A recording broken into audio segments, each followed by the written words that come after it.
those who are aspiring for mukti, this dimension that we are referring to as Mahakala becomes of paramount importance. The Mahakala temple, it will shake you from the root of your existence.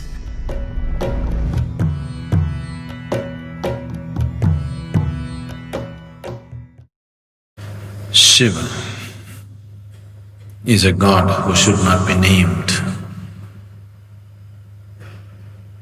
because to name him is to limit and curtail him.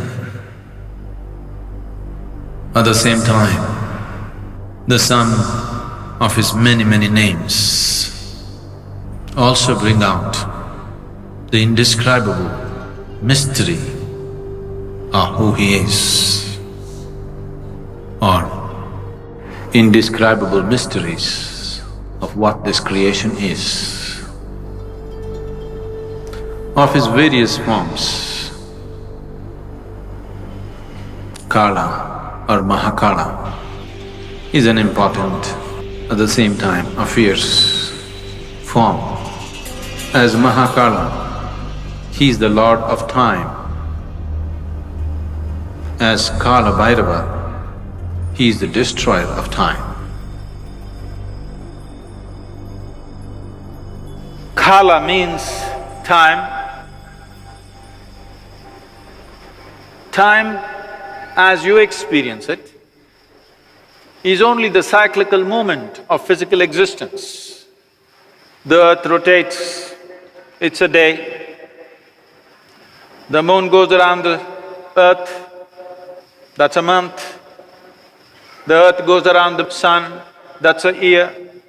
Everything that you know as time, including your watch, is all about cycles. Everything that's physical is cyclical in nature. From atomic to cosmic, everything that's physical is naturally cyclical in nature. And because of your physical existence, because of your involvement with the physical nature of who you are, you have a sense of time. As you sit here, because you have a body, it is keeping time. If you become free from the cyclical moment of life, then we say you are in mukti or absolute liberation. So those who are aspiring for mukti, those who are seeking absolute liberation, for them this dimension that we are referring to as Mahakala becomes of paramount importance.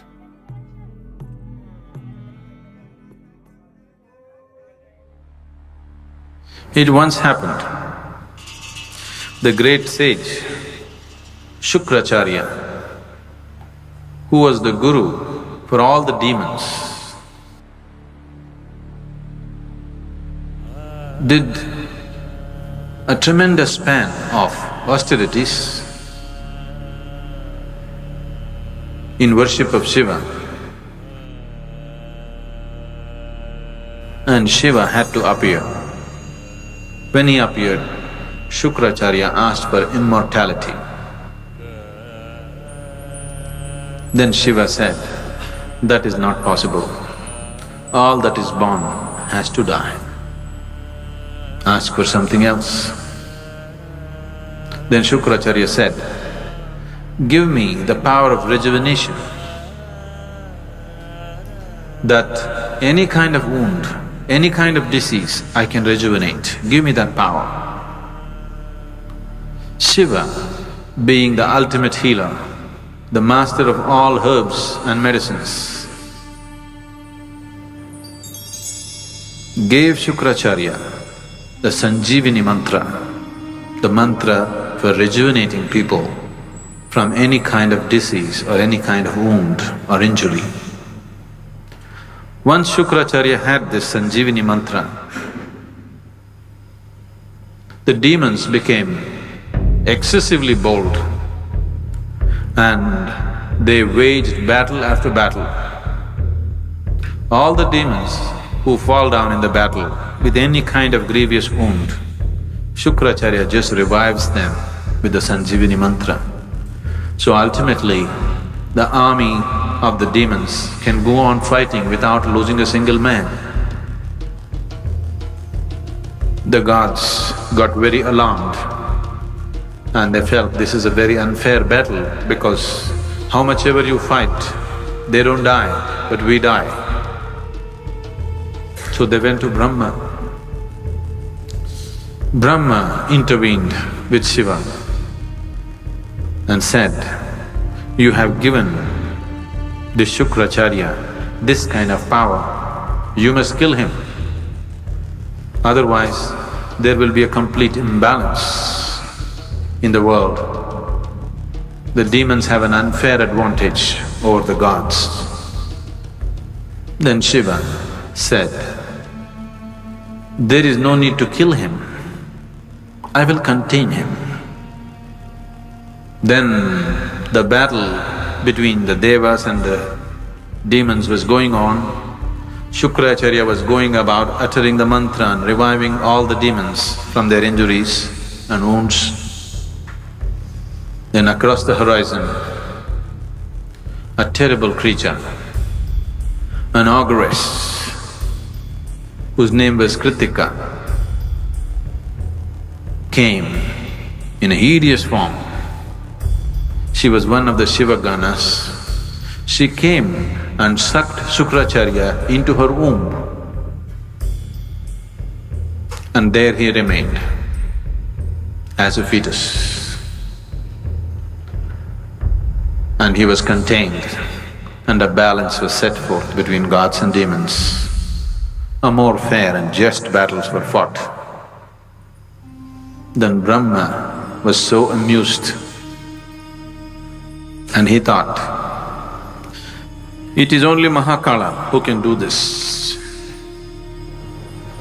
that without killing the person, he can completely contain his life. Shukracharya remained in the womb of Kritika and his Sanjivana mantra became impotent. Or in other words, Mahakala froze time for Shukracharya, that he cannot move on.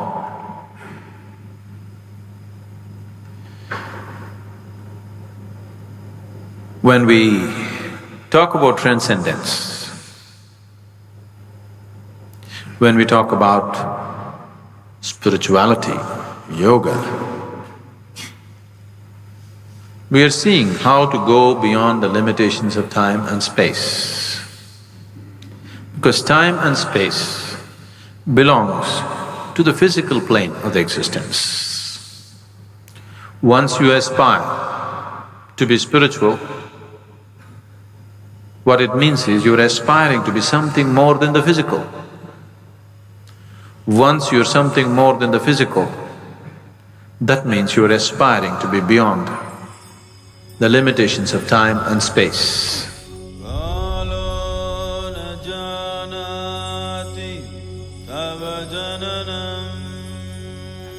The Mahakala temple, the linga that is consecrated there, is of phenomenal nature. It will shake you from the root of your existence. It is really an incredible consecration. It is just done for this purpose, that in some way it dissolves you. One must be ready to go into this temple properly because it's of a tremendous power and it is not for the faint-hearted.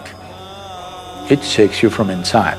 Every day, the offering that needs to happen to Mahakala is fresh ashes from the cremation grounds, because that's what he likes and that is what keeps it going the way it's going.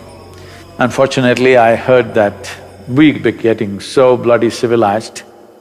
Now it seems because some activists protested, they are not using the ashes from the cremation ground, they're just using cow dung or bullshit. Unfortunately, this is not just a cultural thing, there is a science to it. If we bring ashes from the cremation ground and some other ash, I can show you what is the difference between the two. Experientially, it's a phenomenal difference. And it's very, very important that this process is continued because that is the nature of Mahakala. The very presence of what this Mahakaleshwar Rupa is, when you go there, everything is gone, everything is burnt into ashes. That means you become free from the physical. It propels you towards your ultimate liberation. You want to do that gently, we have everything here. You want to do it in a boom way, you really want to be pushed hard and you are not faint-hearted, then Mahakala temple is a phenomenal process.